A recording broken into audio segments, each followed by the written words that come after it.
Bonjour à tous et à toutes et bienvenue sur Martial OD. Je suis très heureux de vous retrouver aujourd'hui dans cette nouvelle vidéo les amis. Voilà. Avant tout, je voudrais remercier tous ceux et celles qui se sont abonnés récemment sur la chaîne. Sachez que vous êtes très appréciés. Merci du soutien les amis. À ceux qui hésitent encore à le faire, sachez que sur cette chaîne, je partage mon expérience en tant que développeur, mais également j'organise souvent des débats technologiques avec des développeurs expérimentés. Ceci dans l'objectif de vous motiver et de vous inciter à passer à l'action. Voilà, donc on va très vite commencer. Dans la vidéo d'aujourd'hui, je voudrais partager avec vous les 5 langages de programmation à apprendre pour l'année 2021. Ben oui, sachez que il reste à peu près, je pense, 3 mois pour la fin de l'année 2020. Et j'ai décidé de partager avec vous les 5 langages de programmation à apprendre pour l'année 2020. Pour l'année 2021, autant pour moi, ceci est le fruit de mon expérience personnelle et de mes recherches personnelles. On se trouve de l'autre côté les amis. Day ones, no time for fake ones. Got me, I got you. All dreams they come true. Stay down till. Donc salut les amis, on se retrouve ici, voilà, dans cette présentation où je vais vous présenter en réalité les 5 langages de programmation à apprendre en 2021. On va très rapidement commencer. Le 5e langage de programmation sur ma liste, c'est le langage de programmation Go. Ok, c'est un langage de programmation créé par Google et je l'ai surtout choisi beaucoup plus pour son caractère novateur plus qu'autre chose. Donc j'hésitais entre Go et PHP, mais j'ai préféré Go surtout pour son caractère novateur. Donc comme avantage, il y a le fait que d'être en langue, d'être un langage à caractère statique le rend beaucoup plus sûr. La syntaxe elle est plus propre et facilite donc l'apprentissage. Il est également idéal pour la construction des single page applications. C'est un langage de programmation très rapide en fait, car il est compilé en code machine. Ok. Donc parmi les inconvénients, il faut justement noter l'absence d'une machine virtuelle qui rend les programmes complexes et moins efficaces.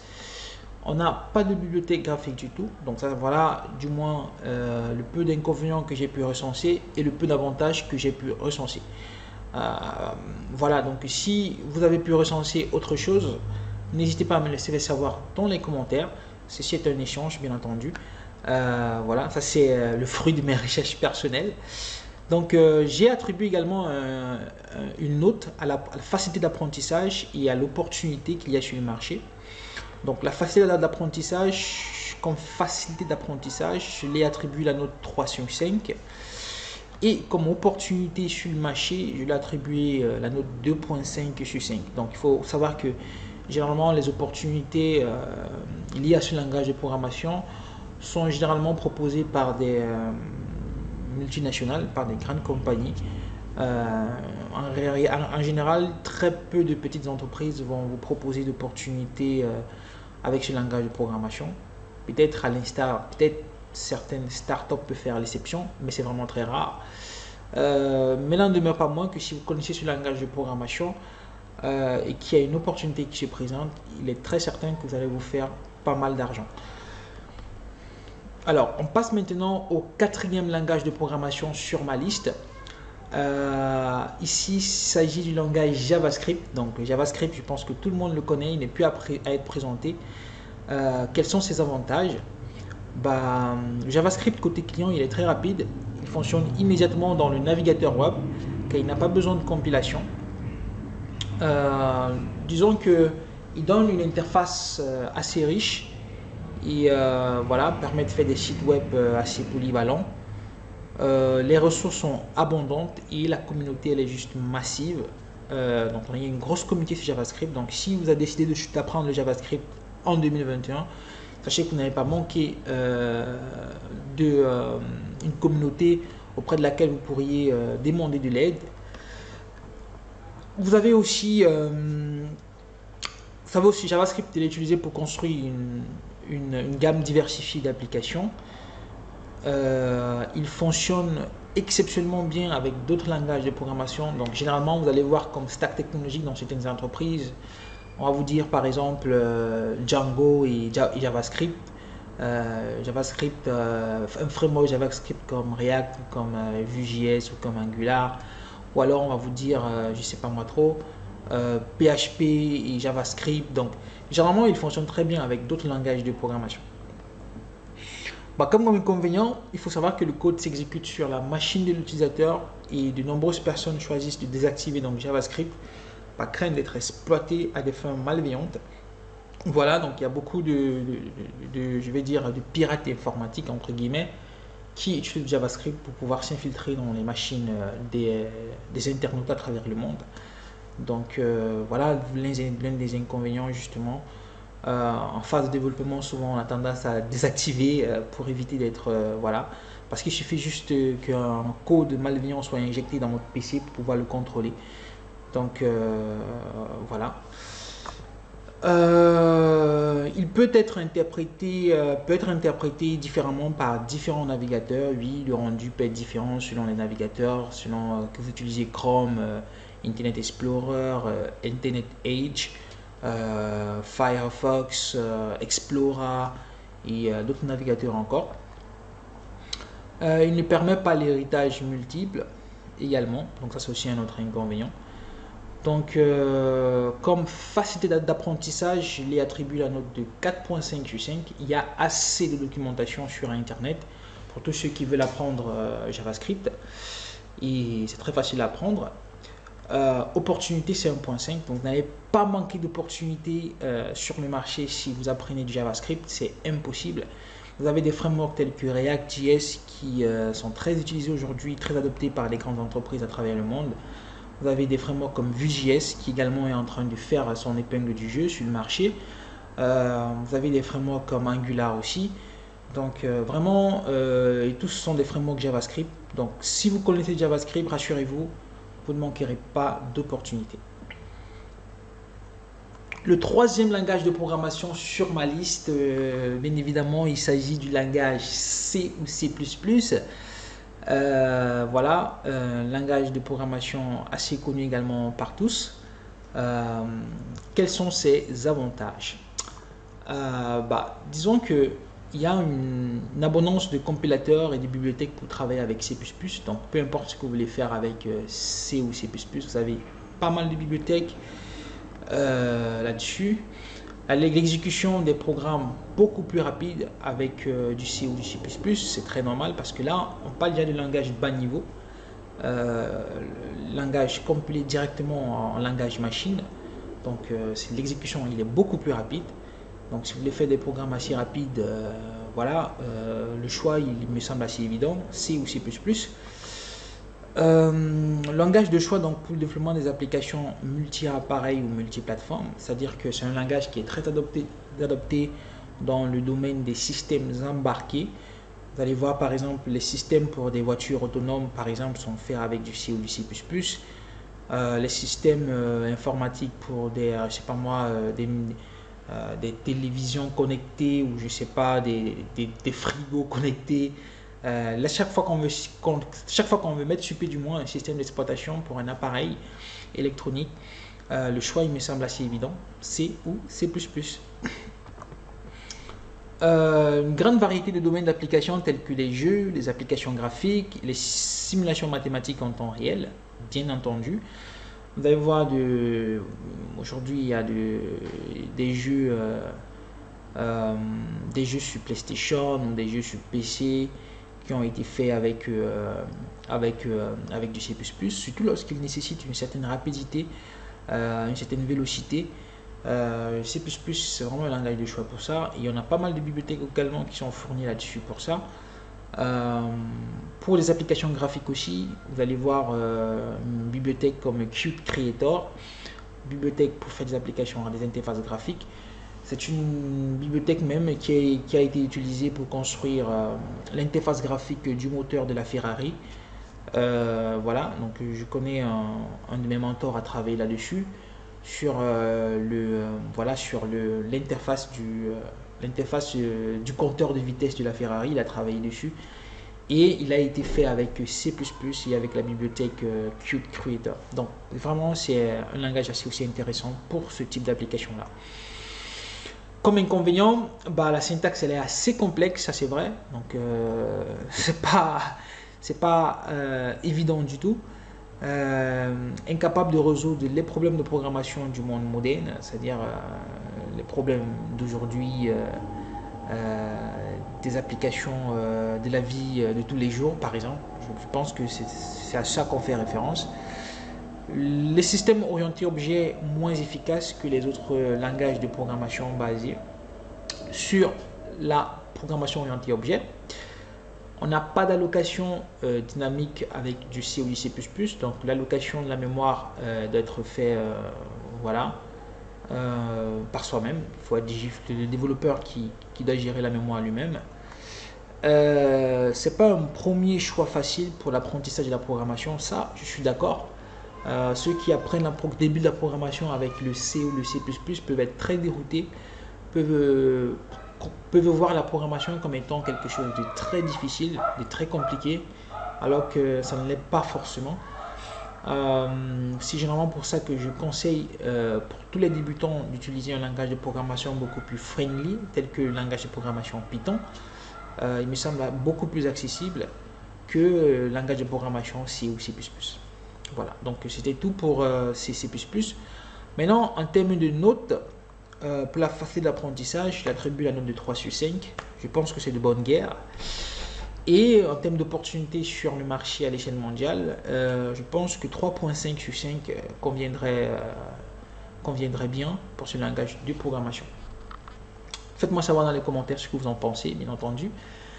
Maintenant, le deuxième langage de programmation sur ma liste, vous le connaissez tous les amis, il est assez connu, ça s'appelle le Java. Donc c'est un langage qui a résisté, qui continue de résister et qui continue à être dans le top 5. Le langage de programmation Java, quels sont ses avantages? Bah, abondance de bibliothèques open source, il y en a tellement, je dis bien tellement de bibliothèques fournies avec du Java. L'allocation de la mémoire, elle est gérée de façon automatique par ce qu'on appelle le garbage collector. Le garbage collector va se permettre donc de supprimer les objets en mémoire qui ne sont plus utilisés. Donc ici, l'allocation de la mémoire, elle est automatique, contrairement à un langage de programmation comme le C ou le C++. Il suit également le paradigme orienté objet. Il est idéal pour le calcul distribué. Il y a l'avantage de la portabilité grâce à la Java Virtual Machine justement. Donc tous les codes le code que vous allez écrire en Java pourra être exécuté facilement sur d'autres plateformes, peu importe votre système d'exploitation, il pourra être exécuté. Voilà, il offre une multitude d'API pour accomplir différentes tâches telles que la connexion à des bases de données, la mise en réseau, l'analyse XML, et etc. Qu'autre avantage, il supporte le multithreading. Donc le multithreading, il supporte. Maintenant, voyons voir les inconvénients. Donc comme inconvénient, on va citer l'absence des modèles limites de la création de structures de données de haute qualité. On va également parler de la gestion de la mémoire qui est assez coûteuse. Il y a une statistique qui dit que pour chaque erreur commise en Java, cela coûte environ 5, je sais pas si c'est 5, et poussière de dollars par erreur. Donc la gestion de la mémoire, elle est coûteuse. Voilà. Donc plus lent que les langages de programmation natifs, bien entendu, comme le C et le C++, parce qu'il y a toute une phase de compilation qui est le code produit après la compilation, c'est le bytecode, c'est le bytecode. Donc c'est pas directement le langage machine, c'est après la Java Virtual Machine qui va exécuter donc ce bytecode là. Donc il y a beaucoup plus d'étapes. Du coup, l'exécution est beaucoup plus lente par rapport au langage comme le C et le C++. Facilité d'apprentissage, j'attribue la note de 4.5. et opportunité 4.5 sur 5. Donc c'est un langage de programmation qui est assez adopté par des entreprises, très utilisé pour construire des applications orientées entreprises. Donc il y a pas mal d'opportunités là également dans ce langage de programmation. Donc si vous le maîtrisez, il est certes que peu importe où vous vous trouvez sur la planète, vous allez pas manquer de gagner votre pain avec le Java. Voilà, vous connaissez certainement tous les amis mon langage préféré et le langage de l'heure. C'était le langage de l'heure en 2020, ça le sera également en 2021. Donc le meilleur langage de programmation à apprendre pour l'année 2021, c'est le langage de programmation Python. Là, il n'y a pas de doute là-dessus. Voilà, donc parmi ces avantages, il y en a tellement. On a la création et l'utilisation des classes des objets, donc il supporte la programmation orientée objet aussi. On a aussi un soutien bibliothécaire assez étendu, donc il y a pas mal de librairies fournies avec Python, des librairies même parfois qui n'existent pas dans d'autres langages de programmation. Je fais surtout référence là à des librairies conçues pour l'analyse des données, pour la data science, le machine learning, le deep learning. Les meilleures librairies sont fournies en Python. C'est aussi ça qui le classe meilleur parmi les autres. Il se concentre sur la lisibilité du code, très simple à apprendre, la capacité d'adapter les applications les plus complexes. C'est-à-dire quoi? C'est-à-dire que vous pouvez aussi faire on dit souvent que lorsque vous voulez construire des applications assez robustes, c'est souvent mieux des langages tels que peut-être du Java ou du C++. Mais on peut aussi construire des langages de programmation, on peut aussi construire des applications complexes avec du Python. Je pense à un framework comme Django qui est aussi assez robuste, un framework assez complet pour construire des applications aussi complexes. Voilà. Il est idéal pour construire des prototypes et tester des idées plus rapidement. C'est-à-dire que si vous avez une idée là, vous avez l'idée du siècle, vous voulez le tester, vous voulez faire un prototype de votre idée rapidement, le langage de programmation Python est le meilleur pour ça. Donc vous avez pas mal de frameworks, vous avez assez de frameworks pour une variété de frameworks tels que Flask, tels que Django, tels que Pyramid et bien d'autres encore, pour rapidement mettre en œuvre votre idée. Ok. Open source avec un soutien communautaire toujours croissant. La communauté en Python, elle est juste vaste, elle est incroyable. Vous n'allez pas manquer d'informations si vous êtes bloqué à un certain niveau. Vous pouvez toujours vous référer à la communauté Python. Donc il fournir un support pour une multitude de plateformes et de systèmes. Voilà, très facile à apprendre et à utiliser. Ça c'est vraiment l'un des plus gros avantages du Python, c'est-à-dire c'est un langage concis pour tous les débutants, tous ceux qui veulent apprendre un langage de programmation. Et moi je vous conseille, je vous recommande d'apprendre Python. D'ailleurs j'ai fait des tutos là-dessus, cliquez sur le lien en haut dans la description pour voir de quoi il s'agit, pour ceux qui veulent apprendre du Python. J'ai même fait également une vidéo là récemment pour parler des opportunités qu'offre le langage de programmation Python. Donc cliquez juste toujours dans la description de la vidéo, vous trouverez le lien même dans la description de cette vidéo pour en savoir plus sur les opportunités professionnelles qu'offre ce langage de programmation. Comme inconvénient, bien entendu, il n'est pas bon du tout pour la création d'applications mobiles. Je pense que là on est tous d'accord. On est tous d'accord là-dessus. Plus lent du fait qu'il s'agit d'un langage de programmation interprété. Ok, là également on est d'accord. Le trading n'est pas assez optimisé à cause de ce qu'on appelle le Global Interpreter Lock. Mais pour résumer, on va dire qu'il a beaucoup plus d'avantages que d'inconvénients au final. Parce qu'avec Python, vous allez pratiquement faire tout. Okay? C'est un langage de programmation assez polyvalent. L'analyse des données, l'application web, intelligence artificielle, computer vision, IoT. Donc, vous faites presque tout avec Python. La facilité d'apprentissage, je l'ai attribué la note de 5 sur 5. Python est de loin l'un des langages de programmation le plus facile à apprendre selon moi.